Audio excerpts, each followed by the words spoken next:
What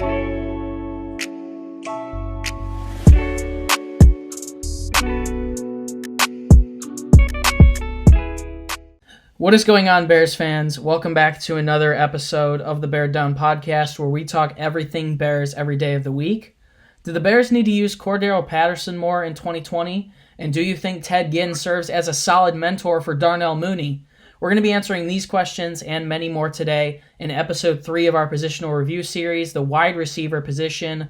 Welcome back to the show, guys. I would like to say before I introduce myself and my co-host, do us a favor, subscribe to the channel, almost at 1.5k subs, trying to hit it by the end of the month, and also click the bell for notifications whenever we post. I am your host, Chris Malpe, and today I am joined with my co-host and editor-in-chief at beardown.com, Justin Chu. Justin, how's it going, man? I'm good. How are you? Thanks for having me on again. I'm doing pretty good. Pretty bored during quarantine, but been working out a lot, so at least making progress out of something.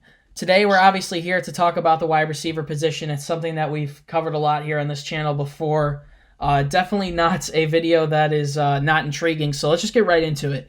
I'm going to read off some stats of basically all of our wide receivers here, and then we'll talk about some more specific breakdowns.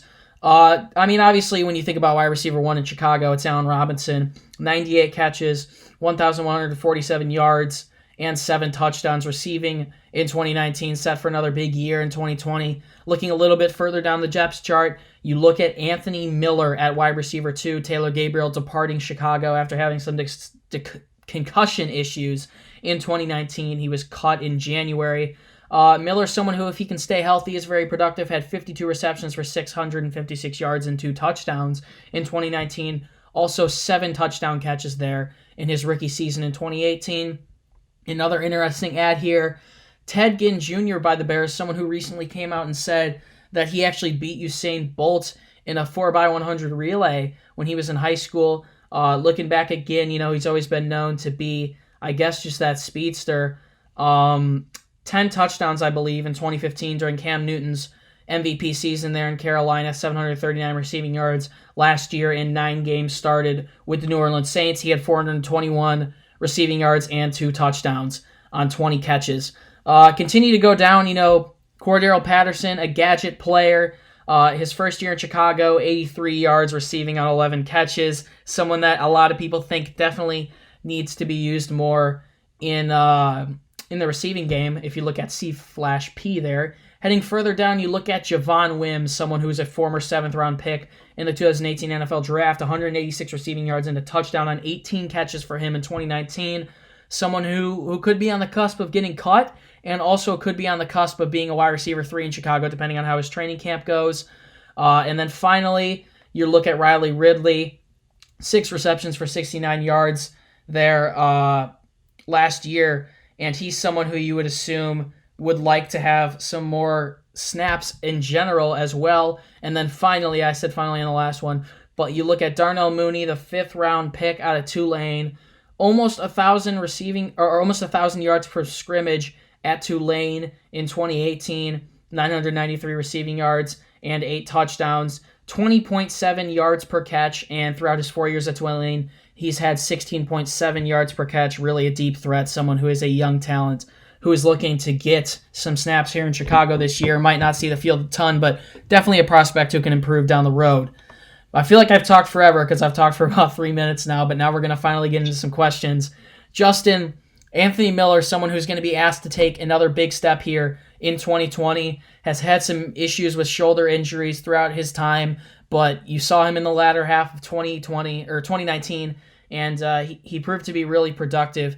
Do you think he takes another step towards that wide receiver 2 role in 2020?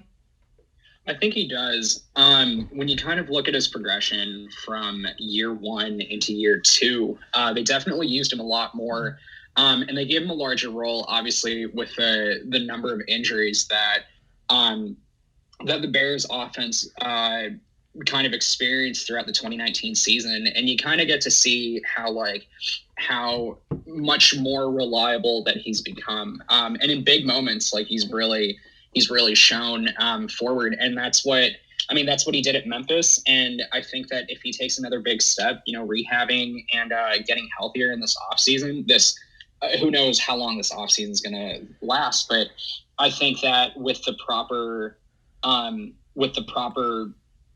time that's taken to actually get healthy, I think that this year could be a gigantic step for Anthony Miller and the Chicago Bears offense. Absolutely. I mean, you look at Miller, he had his second shoulder surgery there on January 20th of this year. Targeted, I believe, 39 more times in 2019 and also had 19 more catches. 31 more targets and 19 more catches for him there in 2019. Not essentially as many touchdowns, but definitely threw the ball to him more, and I expect that to increase. He's someone who's known as a pristine route runner. When he's healthy, he's really dangerous, 12.7 yards per reception during his 2 seasons in Chicago. I expect he's definitely going to continue to increase on receptions here in 2020, and in an offseason that could get weird. I just have to hope that he's fully healed up from that surgery there at the end of January. Heading into my next question, I mean, obviously Allen Robinson, someone who we all think is a wide receiver 1. He's taken some scrutiny this offseason from guys like Ryan Clark, but some guests that we've had on the show, like ESPN's Jordan Schultz and Prince Amukamara, have both said that Robinson is definitely a top 10 receiver in the league and a wide receiver 1. Justin, I want to ask you, obviously Robinson, coming off that ACL injury, has been so inspirational. Had his second 1,000-yard reception season there in 2019. Also almost had 100 catches in 2019 as well. Do you think he breaks 1,000 receiving yards again in 2020? I think that he definitely has the opportunity to. A lot of, I feel like, what we've talked about on this show when we're looking at positional reviews is just the idea of consistency and the presence of veterans. And when you have players that understand the system and know, with one more year of experience, like how much that they can grow in a season, I think that Allen Robinson definitely has the opportunity to do something extremely special this year. And that being said, I think that with hopefully a tight end that serves the role of, taking some pressure off of him, and speedsters like Anthony Miller, Cordell Patterson, Ted Ginn, whoever's playing alongside, I think that the Bears are showing, enough movement that they can successfully take a lot of the pressure off of Allen Robinson. And obviously without that, Allen Robinson might not have a great year, but I'm pretty optimistic for him. I also think he breaks 1,000 receiving yards yet again. Obviously, a lot of talent on this team, and you said it, but some attention might get taken off of him, which also could help him just as far as getting one-on-one matchups. But 13.4 yards per reception throughout his career. He can really do anything. I think he should have been a Pro Bowler there in 2019. He's only made one Pro Bowl throughout his career in 2015 when he had 1,400 receiving yards. I'm excited to see, whoever's throwing the ball to him. It's either going to be a Mitch Trubisky that's improved a lot this offseason, or Nick Foles. Obviously the 2 premier quarterbacks that have been throwing him the ball are Blake Bortles and Mitchell Trubisky. So another good opportunity presents itself for Robinson in 2020, and I think he definitely is angry that he was snubbed from the Pro Bowl there in 2019, at least on some people's lists. So heading into the next receiver that we're going to talk about, obviously Cordell Patterson, 11 receptions for 83 yards there in 2019. He was used more in the passing game, in New England there. I think that was in 2018 just 2018. He had 247 receiving yards and 3 touchdowns on 28 catches, but you can't really underestimate his value on special teams. Justin, we've answered this question before on some other podcasts, or at least I have. You look at Patterson, you can't underestimate his value on special teams, but that being said, if you take away a little bit of his special teams reps, you would think that you can use him a little bit more on offense, whether that's in I formation as a running back or as a receiver. Do you think Cordell Patterson needs to be incorporated more in this Bears offense in 2020? I think that he definitely can. In the past, we've been able to see kind of how teams have utilized him. Obviously, a first-round pick out of University of Tennessee. When he was drafted by the Minnesota Vikings, they try to use him as more of that wide receiver role. And maybe that was, just a matter of offensive fit, and he didn't really fit in that role. But I think that Matt Nagy has a knack for figuring players out and trying to get them to, serve in various roles that might not necessarily be conventional. And obviously, like we've seen Cordell Patterson like run the football like as a running back. And I think that if you were to take him out of that special teams role to a small capacity, I think that he can contribute because at the end of the day, he is.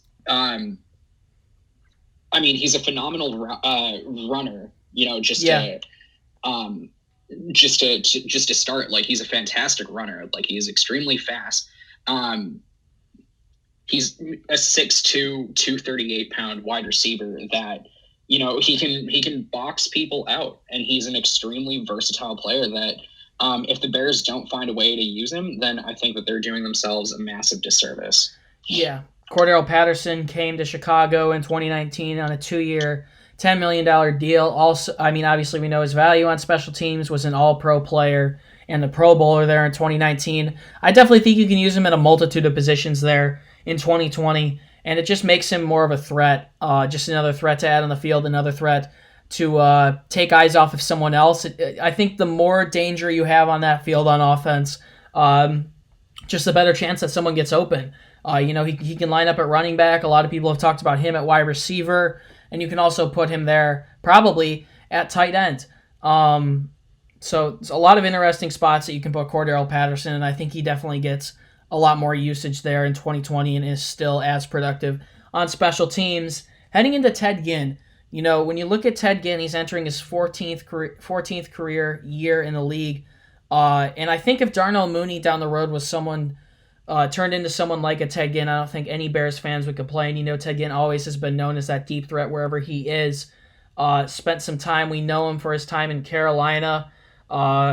2 700-plus receiving yards and also a 500-plus receiving yard year. Also that 10-touchdown year in 2015. But just in general, always been someone who can take the top off of defense. And when the Bears signed him, I was a little bit confused.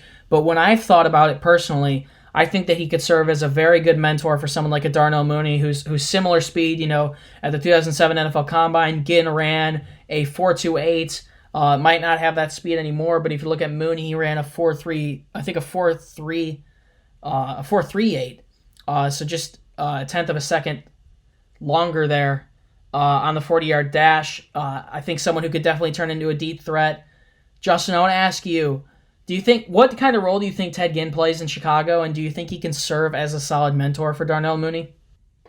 I think I'll just kind of start with that veteran presence. Obviously, locker rooms, they rely heavily on veterans because veterans have the experience. And I think that he does serve that capacity, especially because,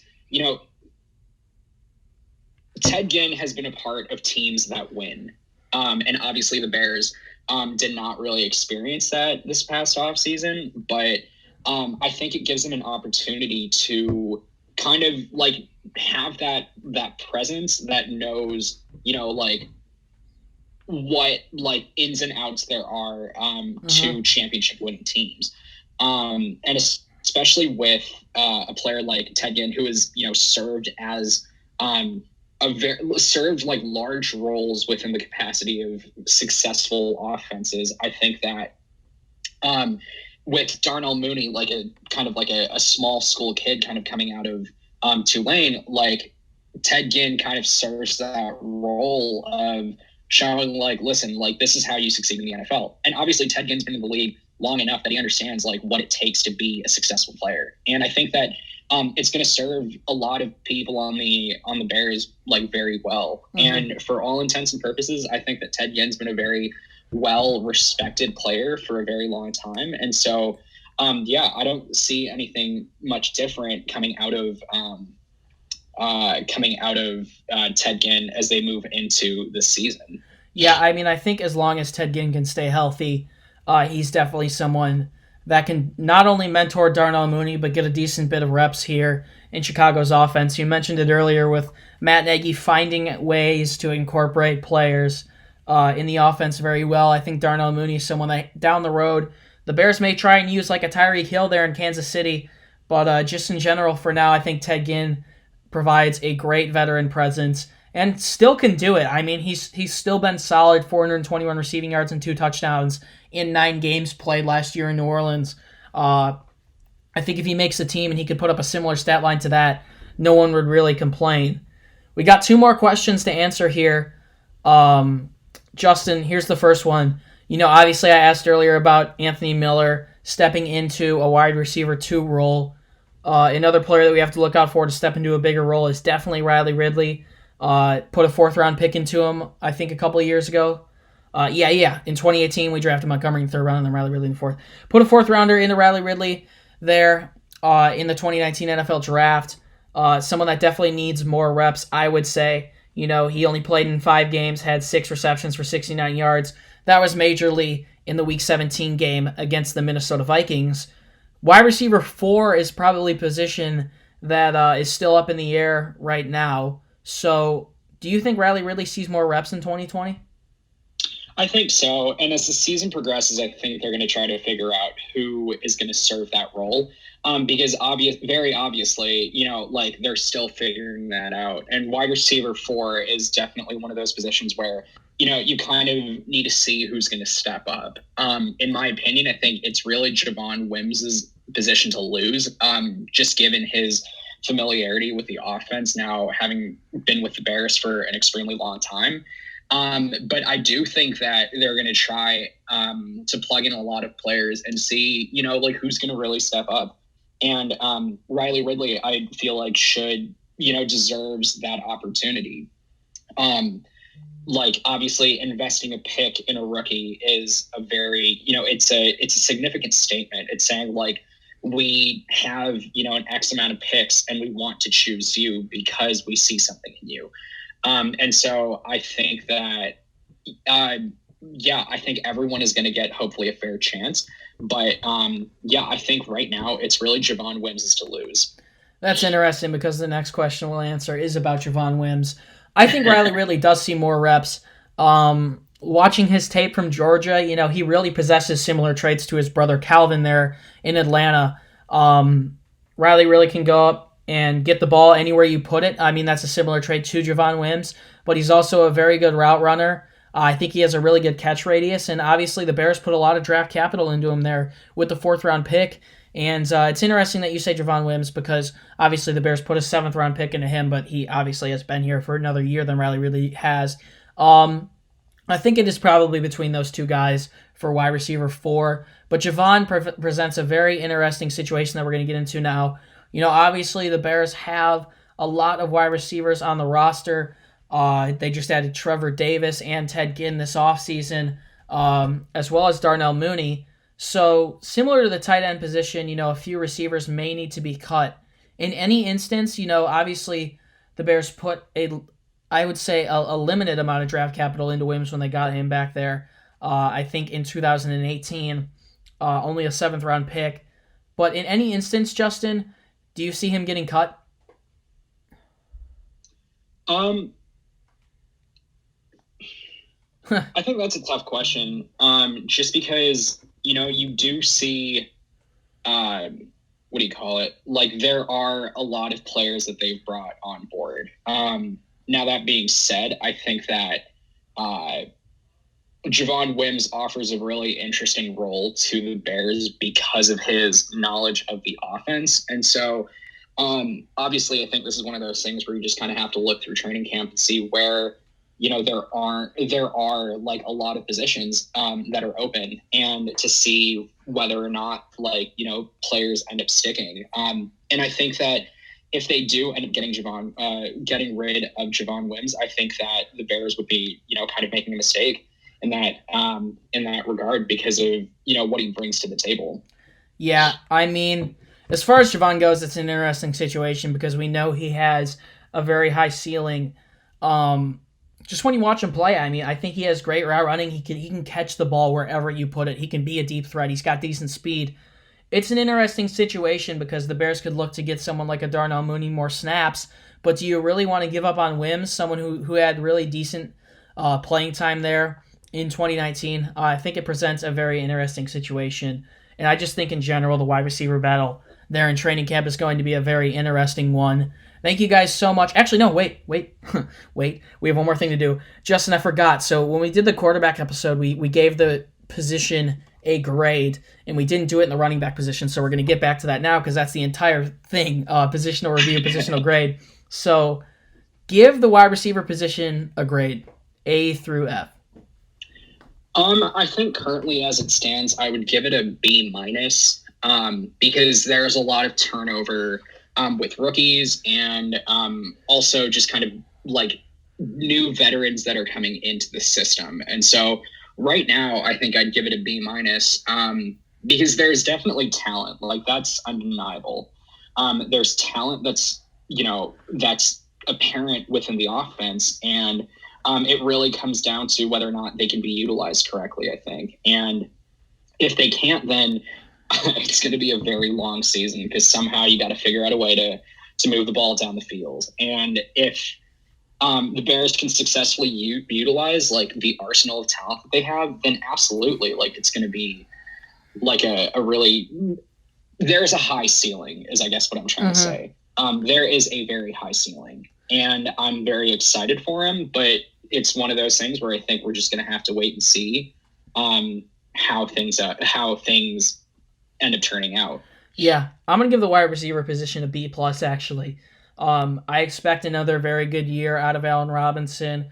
I expect Anthony Miller to step up into a bigger role, and I expect Ted Ginn to be a solid contributor there if he can stay healthy. The question is, what happens next? You talked about them having a high ceiling, and I think guys like Javon Wims, like Riley Ridley, like Darnell Mooney have very high ceilings, but the question is, who is going to step up? I just think we need one more good, solid receiving threat there at wide receiver 4, and someone does need to step up. And you mentioned it, a very high ceiling, and I think someone eventually will step up. I don't know if we know who it is right now. You spoke highly about Wims. I spoke highly about Ridley. It's going to be interesting to see how that one plays out, especially with the speedster rookie there in Darnell Mooney. But that'll pretty much do it for this one, guys. This was basically our comprehensive review of the Bears wide receiver position heading into the 2020 season.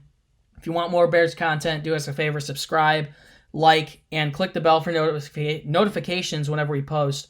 If you want more content from us, head over to beardown.com. We're kind of kicking it into summer mode now. Everyone's off school, so we're going to be getting a ton of articles, blogs, and columns up on there. You can also find the links to our social media down in the description, and you can follow the podcast on Instagram and Twitter at beardown. Wide receivers are done. We have another interesting one coming up next week with tight ends. Justin, any preview for that one? I feel like that's definitely going to be a stressful episode.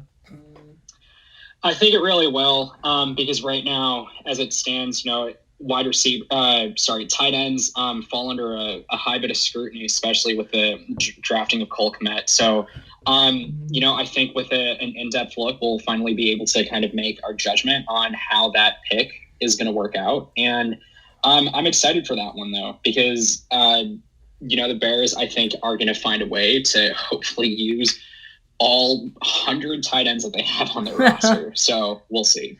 Absolutely. It's expected to be a good one. Tight ends have been the talk of the town in Chicago throughout the last couple of months. So should be interesting. Look for that one to come out next Tuesday or Thursday. I believe you are seeing this on Thursday night. And we'll have some other good stuff coming out soon. So thank you guys very much for tuning in. And as always, Chicago, continue to stay safe. We're going to continue and try and flatten this curve. And as always, bear down. Peace.